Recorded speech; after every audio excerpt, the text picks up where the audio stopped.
नमस्कार मित्रो, मी आता डाळिंब भगवा प्लॉट नंबर 3 मध्ये आहे। या भगवा 3 नंबर प्लॉटला आपण 25 डिसेंबरला पाणी तोडलेलं होतं।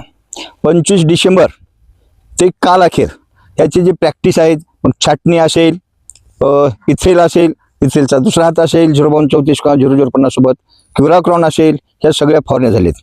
मग आज ह्याला ठरलं होतं 15 डिसेंबरला पहिला प्लॉट, 31 डिसेंबरला दुसरा प्लॉट आणि 15 जानेवारी 15 दिवसाच्या ना हे प्लॉट धरलेले आहेत। हे प्लॉट आपण एकदा धरू शकलो असतो, परंतु तुम्हाला मागे म्हटलं होतं प्लॉट आपण वेगवेगळ्या स्टेजला करत होतो का, तर मार्केटमध्ये आपला माल सोलापूरला आला आणि हे मिळून कमीत कमी 3 महिने राहिला पाहिजे, त्या हिशोबाने याचे टप्पे केले आहेत, म्हणजे आपल्याला सरासरी ॲव्हरेज रेट मिळून जातो।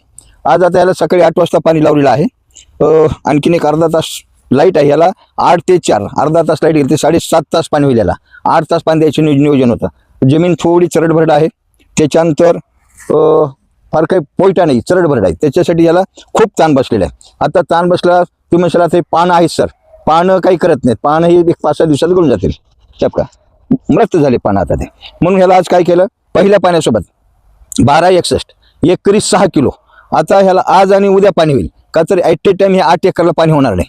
आज जवळपास 3.5 एकरचा एक वाल घेतलेला आहे आणि उद्या 2 वाल होतील। उद्या म्हणजे एकरी उद्या सुद्धा एकरी 6 किलो 1261 सोडायचं आहे। तरी तुम्ही पण आता जे शेतकऱ्याच्या सोबत आहेत त्यांनी आता उद्या पहिलं पाणी द्या, त्याला 1261 सोडा, पाणी देताना फुल द्या। खतं आता भरली असतील शेवया, आता आम्ही ह्याला रेस्ट पिरियडमध्ये खतं भरले होते, म्हणून ह्या खताचा लिचआउट होण्याचा काही संबंध नाही, म्हणून ह्याला 8 तास पाणी देण्याचं नियोजित होतं। जर काही शेतकऱ्यांनी उद्या पाणी द्यायचं आणि आज खत भरणं चालू असेल तर त्याला पहिलं पाणी 3 तास द्या, का तर पाणी खतं लिचआउट होऊन जातं काय, मग दुसऱ्या पाण्यापासून आपण थोडं 2 पाणी वाढवतील, तिसऱ्या पाण्यापासून एकदम कमी करून टाकतील।